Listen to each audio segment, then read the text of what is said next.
Yo, what's going on with y'all? It's your boy NeoXO coming back at y'all with another video, and today we're gonna be talking about Black Clover spoilers. So they came out, and they really just now came out. I really be soon as they come out, I have to see what's going on, bro. Like I have to get my Black Clover fix for the week.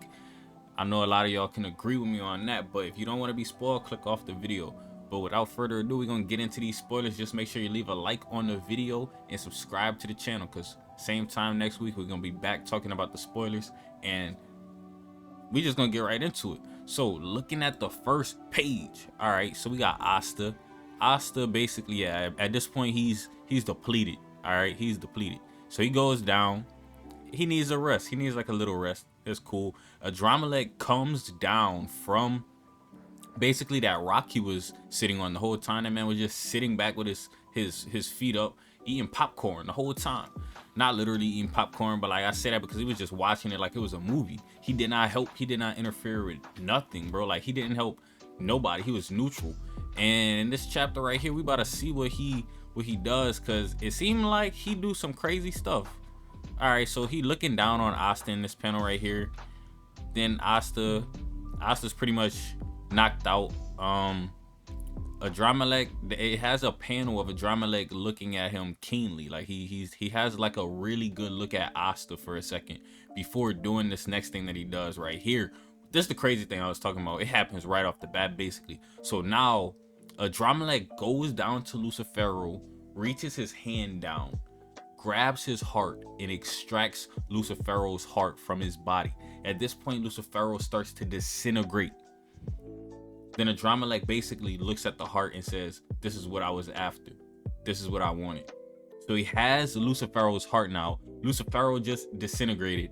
And if Lucifero didn't think Adramalech betrayed him before, at this point right now, Lucifero probably was like, "This bastard, he betrayed me." But it don't really matter because he got his heart now. And I'm gonna speak my mind, because I be saying exactly what I be thinking, you know, even if it's not what everybody else is thinking. So like I keep saying, and I'm gonna keep saying this, Lucifero probably not gonna be the strongest devil. I keep saying this. I'm gonna put a picture on the screen of the tree of Clifford. Look at the tree of Clifford, right?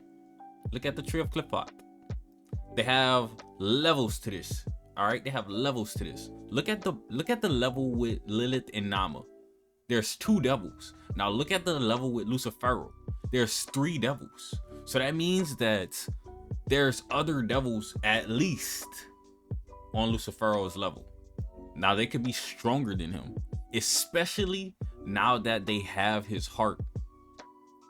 But that's just something I keep saying. Lucifero, I feel like a lot of people keep saying Lucifero is the absolute pinnacle of the devils. And I think people think that because he's like the proclaimed king. But I said the same thing with Laura Petrica. Laura Petrica not like one of the strongest. She's not even the strongest in her own kingdom. I say Gaja's like way stronger than Laura, bro. So just because like somebody's the king or the queen don't mean that they don't have others who are stronger than them. So in this case, Lucifero might be like, yeah, he's the king, cool. So was Dante. Dante proclaimed to be the king, and look what happened to Dante. He got wiped, bro. So just because somebody said they're the king don't mean I did the strongest. The same thing with Yuno's father. Yuno's father was the king, and he got taken out by the Dark Triad, who were his underlings. So people who are underneath Lucifero, like Adramalech, don't necessarily, you know, have to lose to him, especially in Adramalech's case when he just basically sat back and watched while everybody fought Lucifero, didn't help Lucifero at all, took Lucifero's heart. And that's gonna be the topic of so many theories. I already know people are gonna be like, what is Adramalech doing with Lucifero's heart? Now me personally, I see 2 based off, because right now this is the beginning of something new, right? And I said that too. I was like, people are mad about Lucifero being defeated, but y'all are failing to see that Tabata really has this masterfully crafted, right? He took everybody's expectations of Lucifero and he was just like, no, y'all expectations are wrong. There's really a secret hidden character who is going to take Lucifero's place as the one who our expectations were expecting, right? So it's like some 4D chess type stuff. So Adramalech what might happen. I'm getting too much into theory territory. I'm gonna get back into the exact spoilers in a second. But what might end up happening, Adramalech will either probably use the heart to gain a power up for himself, which I don't see that very likely. He doesn't really seem like a power hungry character, or he's working for a different devil at the same level as Lucifero. So that's what I'm gonna say on that. Moving on though, he basically takes the heart of Lucifero and he flies away. Then that's all we see of Adramalech for the rest of the chapter, seems like. So then we get we get Nozel, basically the captains, and they're all on the ground. I think somebody said last week, like, what's gonna happen to the captain. So we got this in this week, and it pretty much shows us what's going on. So Yami and Nacht, it seems like it's like, yeah, they're gonna die if nothing changes right here. And basically what happens is they get kind of some recovery mages, people who can potentially help them. They actually, let me see what panel this is. So they have Grey. We know Grey with her transmutation magic could have possibly helped, but Grey says, I have no magic power left. And they're kind of just looking at Captain Yami from the side, and they're like, yeah, this doesn't look good. Especially Charlotte. Charlotte looks distraught heavily. And she actually says something that is crazy. Like, nobody would have expected this in this chapter.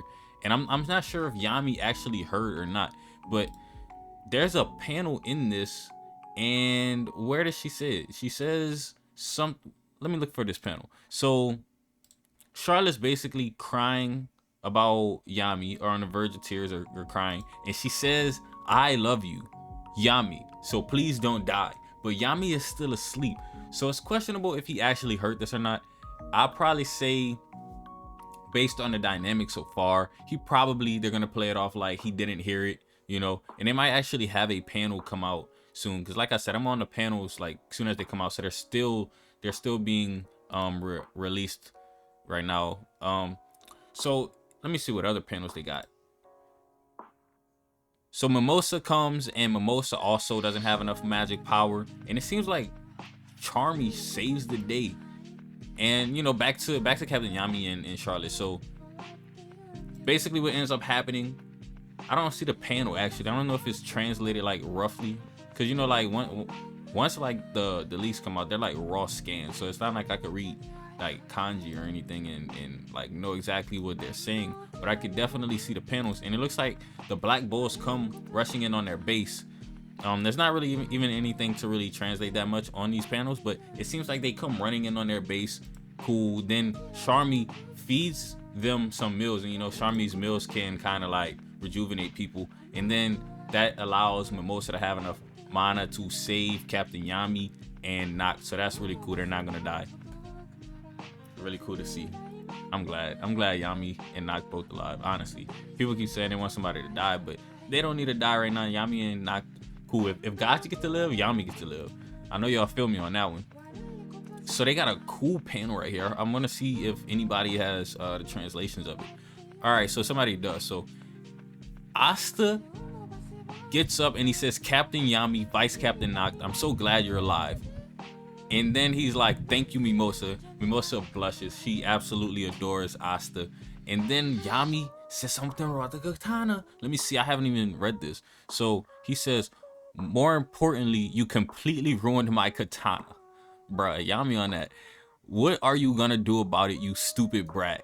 Then Asta has like kind of his, his gag take. And he's like, well, I'm gonna get a new katana and then just give this one to you.